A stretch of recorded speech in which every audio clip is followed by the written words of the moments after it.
Hi guys. So this lecture has to do with the causes and effects of the War of 1812. So this will actually be split into two different lectures this week. The first lecture is going to be on the causes and the effects, and the second lecture, which you'll probably get assigned either on Tuesday or Wednesday, will be on the effects that the War of 1812 had on the United States. So with your student packet, you should be filling in the information that's missing with each slide. So we'll start on page 1. So the first are the causes of the War of 1812. So we have two presidents that are in power at this time. We have Thomas Jefferson nearing the end of his presidency, and then James Madison kind of taking over the executive office. So the first cause is the embargo of the the embargo of 1807. So an embargo is when you sanction or non-sanction trade between countries, basically cutting off trade that happens between one particular country and another country. So with the embargo that we issued, it cuts off all trade with all nations.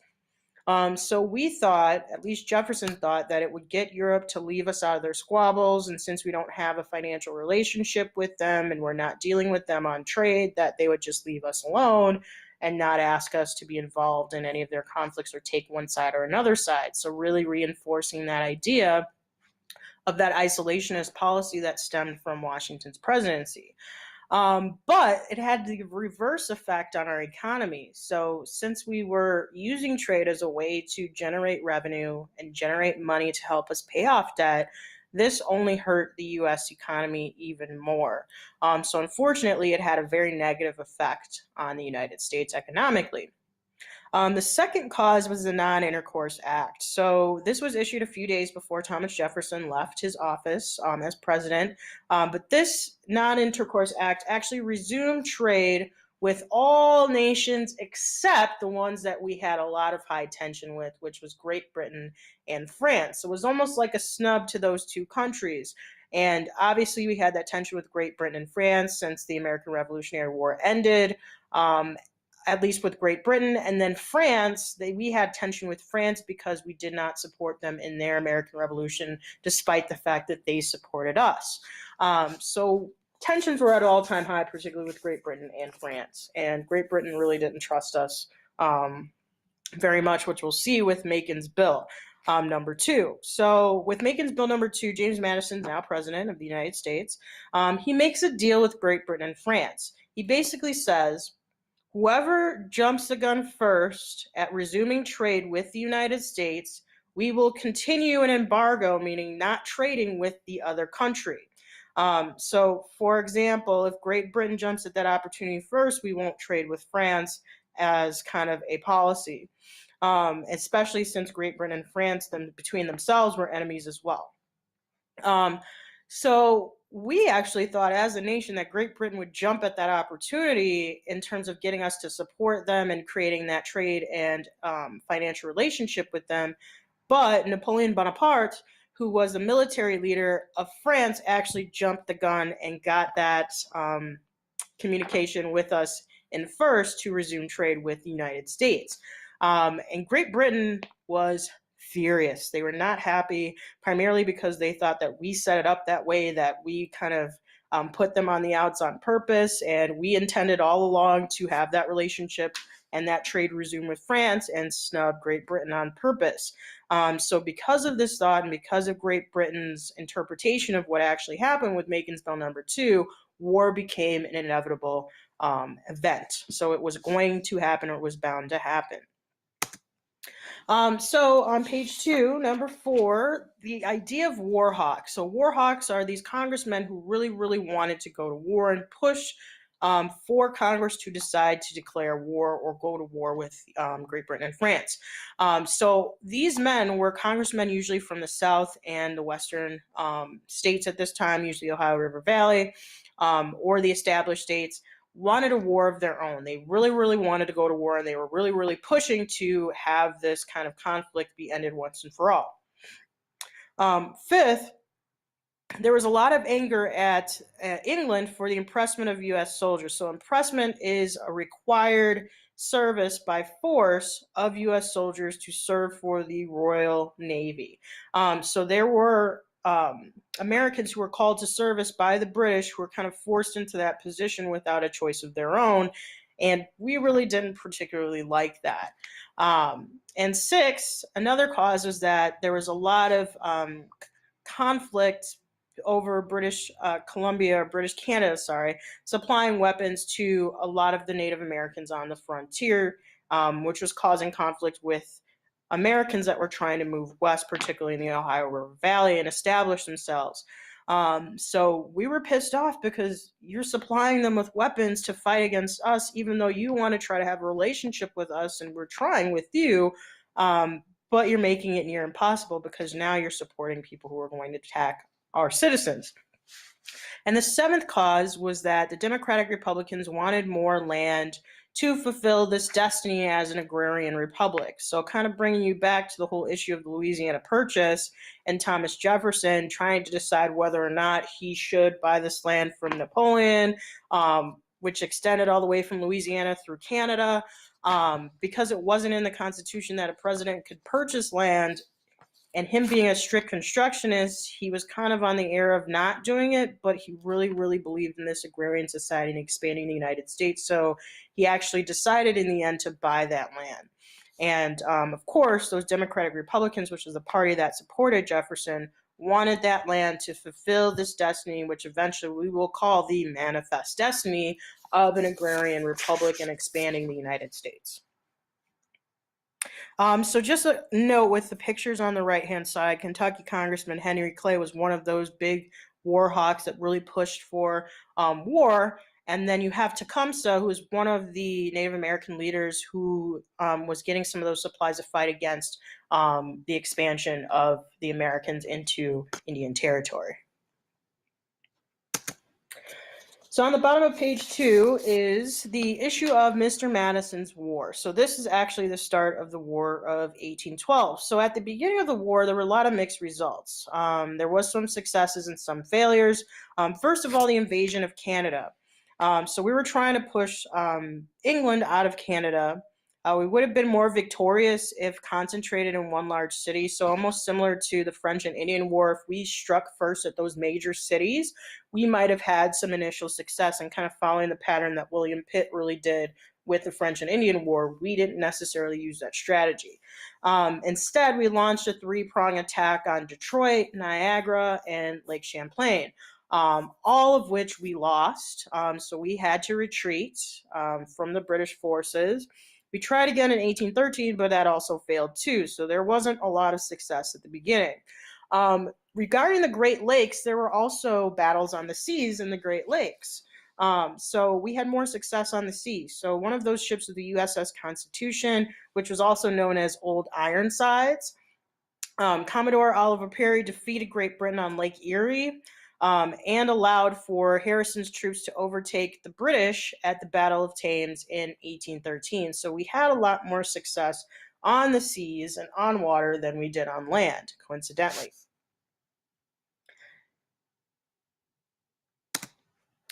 So just so you are aware in terms of that three-prong attack, so the first was Detroit, and going basically from where Detroit actually was through and up through Ontario, where that area kind of is, where that arrow was pointing.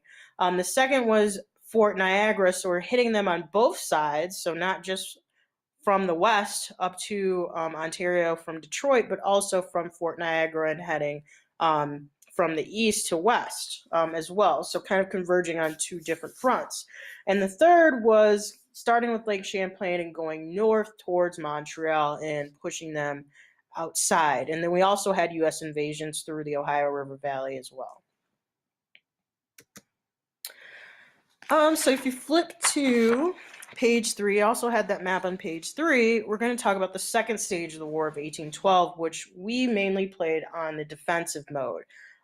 So with New York, which was where our nation's capital was at this time, actually not at this time, the war capital did move to Washington, D.C., but the Brits did attack New York through Lake Champlain. So General Thomas MacDonough pulled off an 11th hour victory, and this was a critical win for the United States because it staved off British invasion into the state of New York. So luckily we were able to save it on that end. The Brits did actually attack our nation capital at this time. Washington, D.C. was the capital. And the Brits attacked and actually burned down the White House. So if you've ever heard about that event actually happening in American history where they attacked and burned down the White House, this is the particular event during the War of 1812. They also launched an attack on Fort Henry in Baltimore, but were repulsed by U.S. forces. And this is where the Star-Spangled Banner was actually written during this war. So Francis Scott Key pens the Star-Spangled Banner based on the battle at Baltimore and seeing the fights actually happen.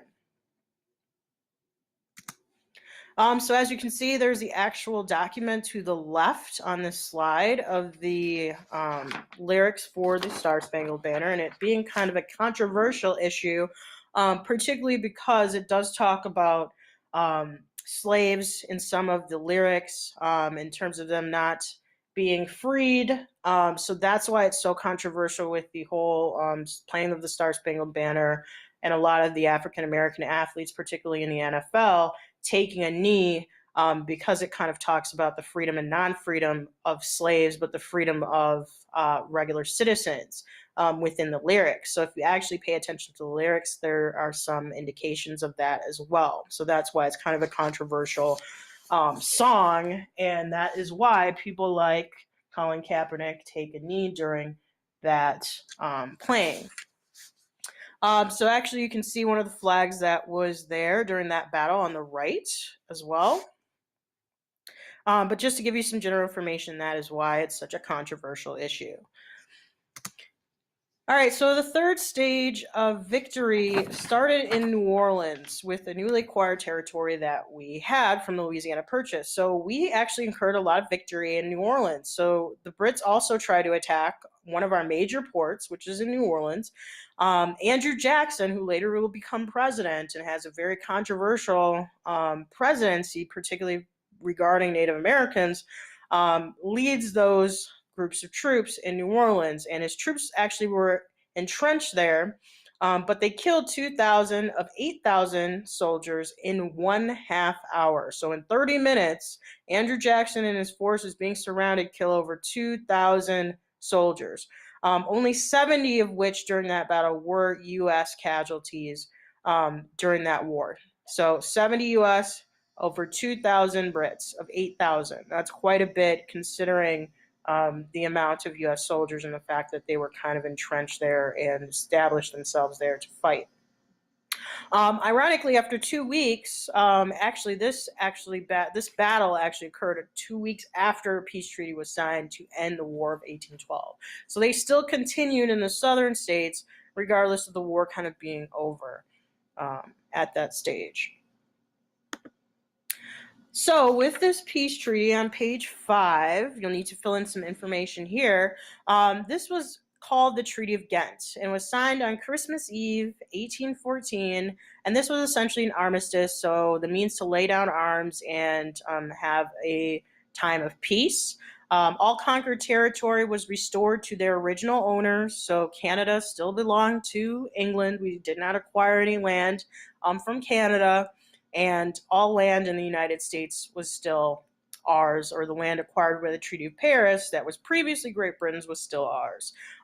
So nobody switched land over, and no ownership of land was switched over to another side. There was also no mention of original grievances for which the war was fought. So the issues or the causes of the impressment of American soldiers on British ships, Native Americans kind of being an issue in the frontier, fighting against Americans that were trying to move west and establish themselves, and also with the trade restrictions or the embargoes that were occurring. So none of that was addressed with the Treaty of Ghent. So therefore, those issues still kind of are at play.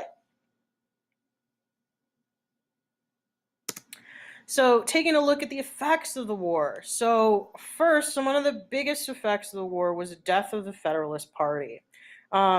So with along the lines, we had the Democratic Republicans or the Jeffersonian Republicans and the Federalists. Now the Federalists start to disappear. So with the Hartford Convention, 26 men from Massachusetts, Connecticut, Rhode Island, New Hampshire, and Vermont met secretly in Hartford, Connecticut to discuss their grievances about this war, and the fact that nothing really was set with a result. So 2/3 vote for a continued embargo and new states or a war that would actually occur.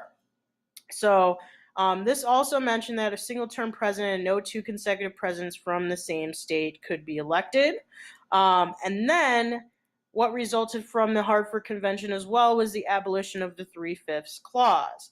Um, so not requiring states or having states be able to count 3 out of 5 people or 3 out of 5 slaves as part of the population. The second effect of the war as well in terms of the death of the Federalists was they sent 3 men to DC to submit their complaints that they came up with the Hartford Convention, and present them to the National Congress. Victorious news from New Orleans and Ghent was just arriving in Washington, D.C. So again, this treaty was made 2 weeks prior to that battle with Andrew Jackson in the battle in New Orleans. So we had a major victory there. And then the Hartford Convention was happening just as before the Treaty of Ghent was actually created as well. So they were just getting news in D.C. of these agreements. So the Federalists looked very petty for arguing about these embargoes, creating of new states or war, also with the single-term president, no 2 consecutive presidents from the same state could be elected, and also the abolition of 3/5 clause. So this complaining by the Federalists of these issues that they had after a peace treaty was made and after we actually had some victory looked very, very petty to the rest of Congress and to the rest of DC. And it also made them look kind of treasonous, which could be a problem as well. So after that, the Federalist Party kind of fizzles out and they never run a candidate for office again after this point.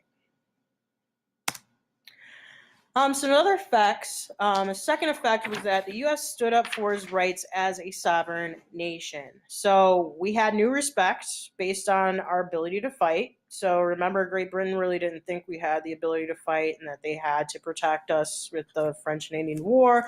Now their thoughts are kind of turning the corner because, again, we defeated them in the American Revolutionary War, and now we're having a second conflict, and we still had some pretty good victories. So we gained some new respect based on our ability to fight as a country. And also, the Navy started making a name for itself, particularly after the battles on Lake Erie. So the U.S. was taken a lot more seriously diplomatically as a result. People had more respect for our country because we proved that we could handle the conflict and the situations, and we could fight to defend ourselves. War heroes started to emerge and became very, very popular, particularly with Andrew Jackson and William Henry Harrison, both of which eventually will become presidents. A third effect was that the natives were forced to relinquish large tracts of land once again. So not only through the Ohio River Valley like they were with the French and Indian War, now they're moving more so into these territories and pushing or being pushed off more west. Because a lot of people now are trying to push for westward expansion. So again, the losers in this situation are the Native Americans at this point, particularly because they keep losing their territory and keep losing their land rights.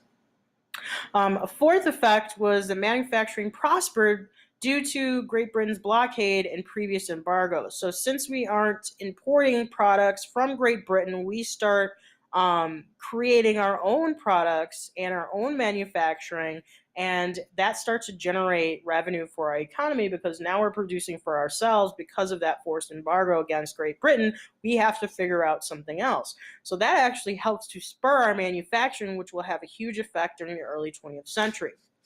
In the late 19th century, in the 1800s. So again, we were less dependent on Europe for those goods and start to become more independent and more self-reliant. And this really, really starts to increase U.S. nationalism and the belief in us as a country to be able to defend ourselves, but also stick up and be a country on our own.